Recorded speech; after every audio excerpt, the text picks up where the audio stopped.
bata? Nasa maayos ba kayong kalagayan? Magaling! Natutuwa ako dahil ngayong araw ay marami kayong matututunan. Pwede mo bang simulan ang ating panalangin?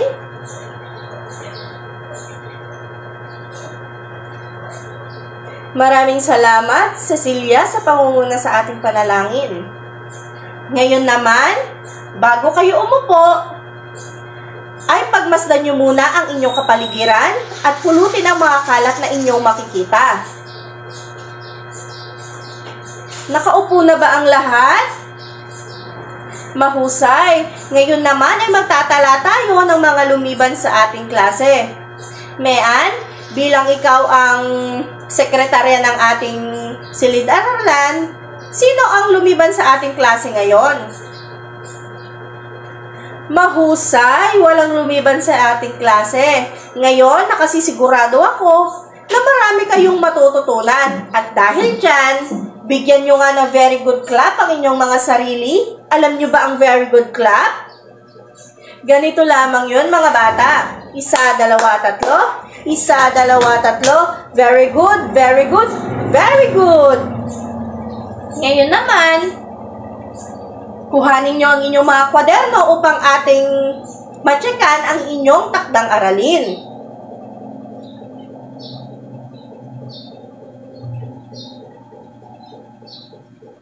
Nailabas na ba ang inyong mga kwaderno? Ngayon, ating itala ang inyong takdang aralin. Bago tayo magsimula, ano ang ating tinalakay noong nakaraan? Mahusay, ang ating pinag-aralan noong nakaraan ay ang lokasyon ng Pilipinas sa mundo. Nakasaad sa iba't ibang kasulatan ang laki at lawak ng ating bansa. Sa ano-ano kasulatan ito makikita? Mahusay, sa saligang batas. Ano pa? Sa doktrinang pangkapuluan. Mayroon pa ba, mga bata? Mahusay, sa kasaysayan po at ang atas ng Pangulo. Ngayon naman, bago natin simulan ang ating aralin, magkakaroon tayo ng isang munting laro. Inyo lamang huhulaan at sasabihin nyo sa inyong guro kung ano ang inyong nalalaman dito sa mga litratong aking ipapakita. Ngayon, para sa unang larawan, pagmasdan nyo ito, mga bata. Ano ang nakikita ninyo sa larawan? Yes. Mahusay, isa itong daungan. At ang pangalawang larawan naman, ano kaya ang napagmasdan nyo sa larawang aking pinakita, mga bata? Mahusay, daigdig. Ang ating daigdig ba ay bilog? Opo, ang ating daigdig ay bilog.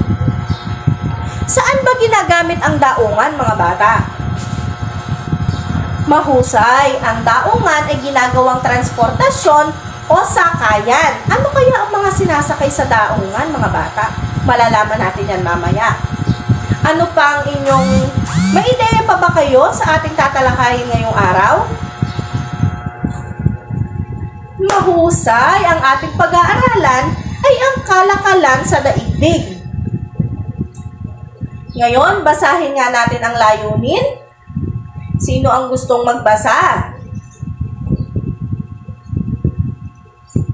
Mahusay, ang ating layunin ay nasasabi ang epekto ng pagbubukas ng mga daungan ng bansa sa pandaigdigang kalakalan. Ngayon naman, mayroon akong inihandang video. Ang video na ito ay siguradong magugustuhan nyo. Ngunit, bago natin ito simulan at panoorin, ano ba ang mga dapat na panuntunan na inyong dapat gawin habang nanonood ng video? Mahusay. Ang una ay manahimik at makinig lamang sa video. Pangalawa, umupo ng maayos. At pangatlo ay huwag makipag-usap sa katabi. Ngayon, handa na ba kayong manood mga bata? Atin nang simulan ang video. Sa pagitan ng mga taong 1834 at 1898, binuksan na ang ilang mga daungan sa Pilipinas para sa kalakalang pandaigdig. Higit pa itong naging malawakan nang mabuksan ang Suez Canal noong 17 ng Nobyembre taong 1869. Umikli ang ruta sa pagitan ng Silangan at Kanluran. Halimbawa, ang ruta mula sa Pilipinas papunta sa mga bansa sa Europa. Ang 3 buwang paglalakbay ay maaari nang maisagawa sa loob lamang ng 1 buwan. Dahil sa pagbubukas ng Pilipinas sa kalakalang pandaigdig, nagkaroon ng pag-unlad sa ekonomiya ng bansa. Naging dahilan din ito ng pagbilis ng transportasyon at komunikasyon, pagbuti ng paraan ng pagsasaka, pagdami ng mga ani at produkto, at maging ng mga negosyante at mga ngalakal. Bunga nito, namurot ang mga Pilipino sa kanilang abang kalagayan. Nalaman nilang maaari naman pala silang maging kapantay ng mga Espanyol na hindi nila kailanman naranasan. Ang malayang kalakalan sa pagitan ng mga bansa sa Kanluran at Silangan ay naging daan din ng pagpasok sa Pilipinas sa iba't ibang paniniwala at ideya mula sa Europa, gaya ng kina John Locke, Jean-Jacques Rousseau, Voltaire, Baron de Montesquieu at iba pang pilosopo.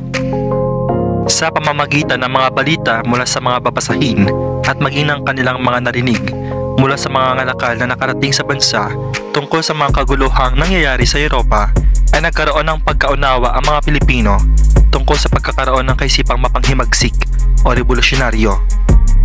Isa sa mga nakantig sa kanilang mga puso ang slogang kalayaan, pagkapantay-pantay, pagkakapatiran ng mga Pranses sa mga nangyaring French Revolution noong 1789 hanggang 1799 at maging ang mga tanyag na revolusyon ng mga Amerikano laban sa mga Ingles noong 1775 hanggang 1783. Dahil din sa paglaganap ng liberalismo, maraming Espanyol na liberal ang pumunta sa Pilipinas.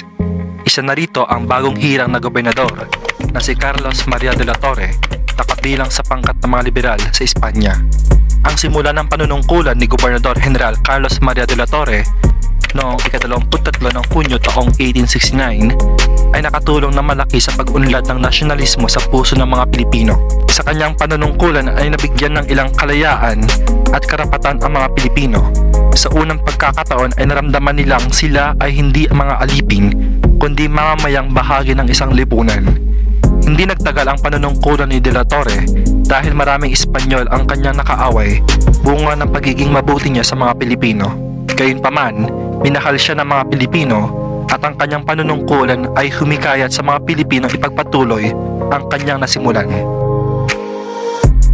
Nga pala kaibigan, huwag mong kalilimutang pindutin ang subscribe button upang maging updated sa mga lesson na may kinalaman sa kasaysayan at araling panlipunan. Maraming salamat at pagpalain ka nawa ng Panginoon.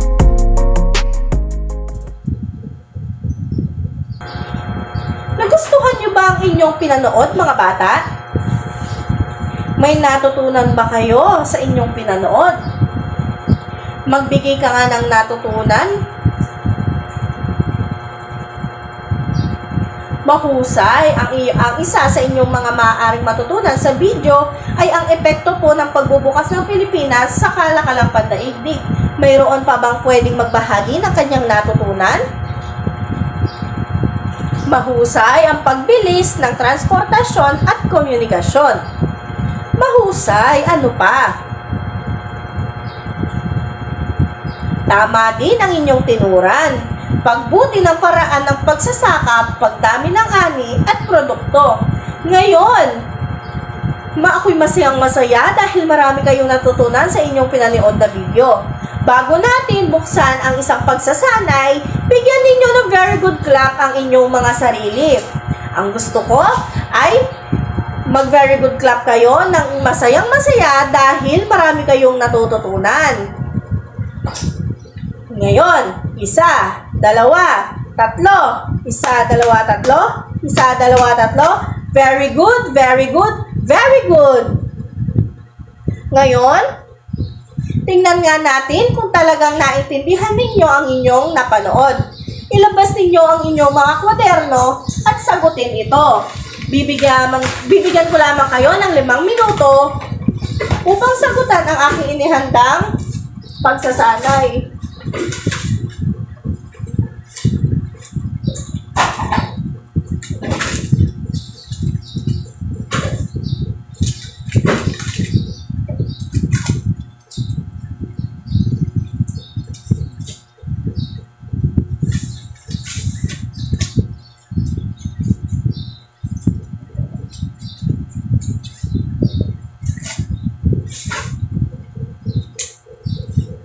Nakikita ba sa likod, mga bata? Ngayon, Janine, pwede bang pakibasa mo ang panuno ng ating pagsasanay? Basahin ang pahayag at kuhanin sa kahon ang sagot. Tandaan, sagot lamang ang isusulat sa inyong kwaderno.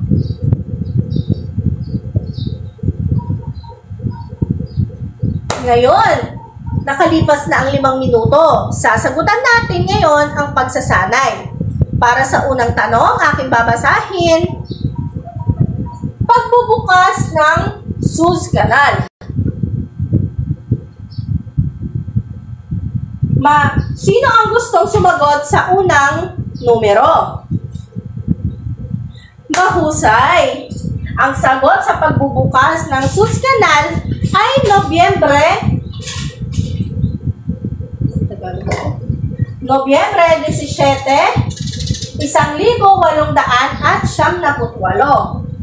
Mahusay. Yan ang tamang sagot sa unang katanungan.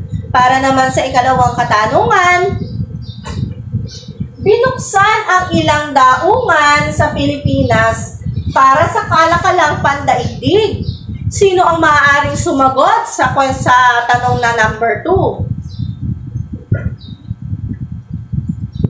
Mahusay! Ang tamang sagot ay 1,834 hanggang 1,878. Ang tamang sagot sa numero ng number 2. Mahusay!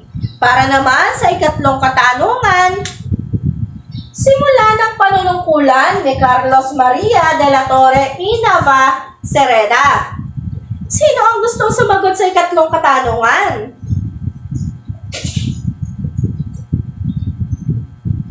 Mahusay! Ang tamang sagot ay Hunyo 23, 1,879.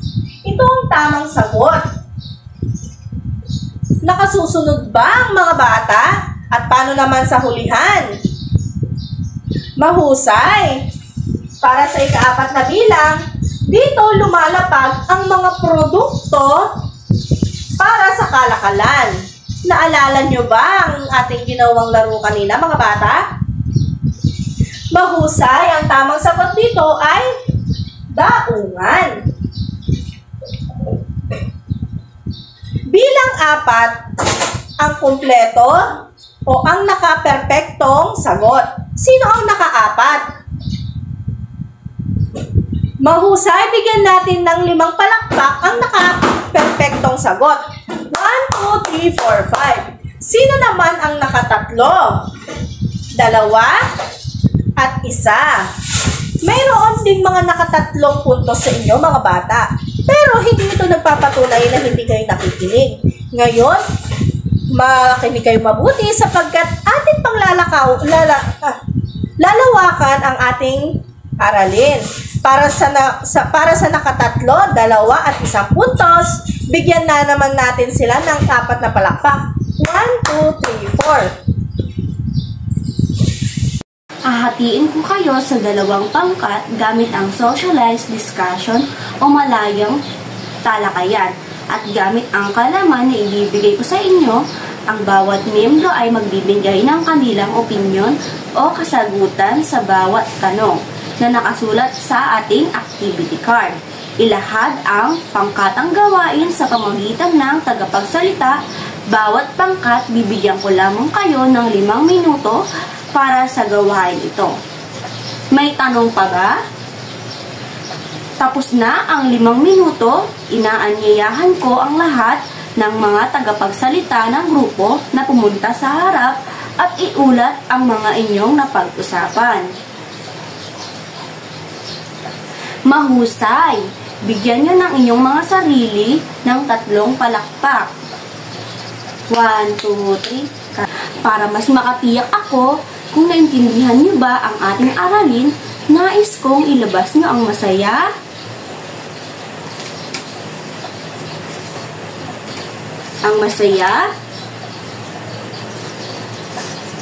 at malungkot na mukha. May babasahin ako mga pahayag at itataas nyo lamang ang masayang mukha kung ito ay tama at malungkot na mukha kung ito ay mali. Naiintindihan nyo ba?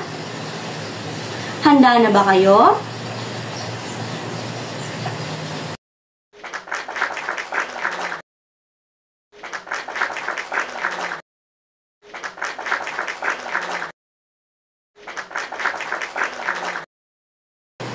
Sa panahon ba ngayon ay may kalakalan pa bang nangyayari?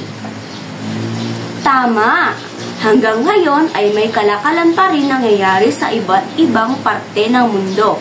Pero ang sa kagandahan ngayon ay may magaganda at mas mabilis ang transportasyon. Kaya mas mabilis na dumating ang mga produkto, mas mabilis na din dumating ang mga impormasyon dahil sa high-tech na komunikasyon, marami nang nagbabago, pero panigurado mas lalo pa itong mag-i-improve sa pagdating ng panahon. Ano nga ulit ang ating tinalakay ngayong araw? Magaling! Magbigay nga kayo ng natutunan nyo sa ating aralin. Sige nga, ano nga ang epekto nito? May iba pa bang nais magbigay ng sagot? Ngayon na alam ko nang lubos niyong nauunawaan ang ating aralin, maglabas kayo ng papel para sa inyong huling pagtataya. Sabay-sabay niyo ngang basahin ang panito. Magbigay ng 5 epekto ng pagbubukas ng mga daungan sa bansa sa pandaigdigang kalakalan. Isulat sa sagutang papel ang sagot. Tapos na ba? Kung tapos na ang lahat ay makipagpalitan na sa inyong mga katabi. Sige nga, magbigay ka nga ng sagot. Mayroon pa bang ibang sagot? Sino ang nakakuha ng 5 puntos? 4, 3, 2, 1. Natutuwa ako, mataas ang nakuha niyong mga puntos. Bigyan niyo ang inyong mga sarili ng 3 palakpak. 1, 2, 3. Para sa inyong takdang aralin, ilabas nyo ang inyong mga kwaderno at isulat ito. Ipapasa nyo ito sa susunod nating pagkikita. Takdang aralin. Gumuhit ng mga larawat na nagpapakita ng pagkakalanlan, iguhit ito sa isang malinis na papel.